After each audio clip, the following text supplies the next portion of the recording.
Welcome po sa Jesus is Lord Global Ministry, New York Chapter. At wini-welcome po natin ang ating kapatid, si Princess. Hi, Princess! Bagong Princess.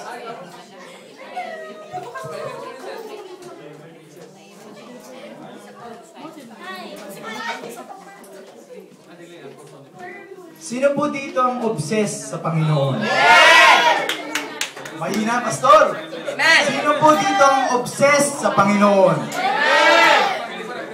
Yung mga obsessed po sa Panginoon, pwede pong umupo sa harapan. Amen!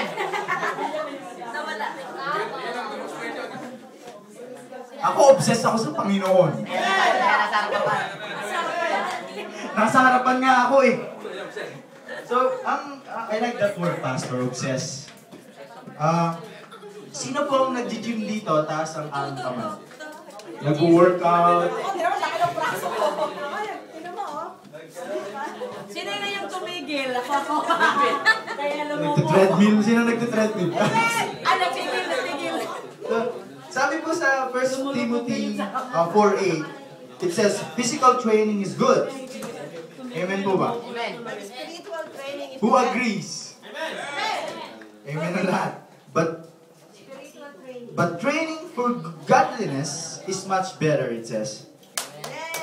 Promising benefits in this life and in the life to come. So, it is a proof, kaya po kayo nandito, because you are investing for your eternal life. Sabi nga ni Pastor, pansamantala lang ito. We don't belong to this world. Meron akong narinig na illustration eh. Yung isda daw, pag inalis mo sa aquarium o inilabas mo sa dagat, for example, di ba yung gills niya parang namamalakpak?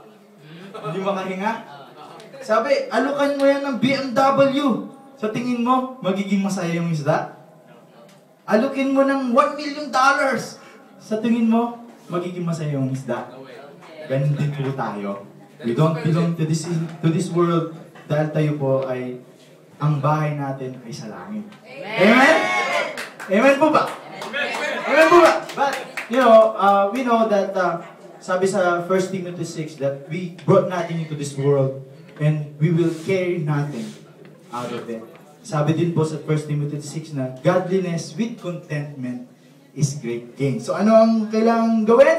Contentment. Amen? So, are you blessed? Amen. So, umpisahan po natin sa praise and worship.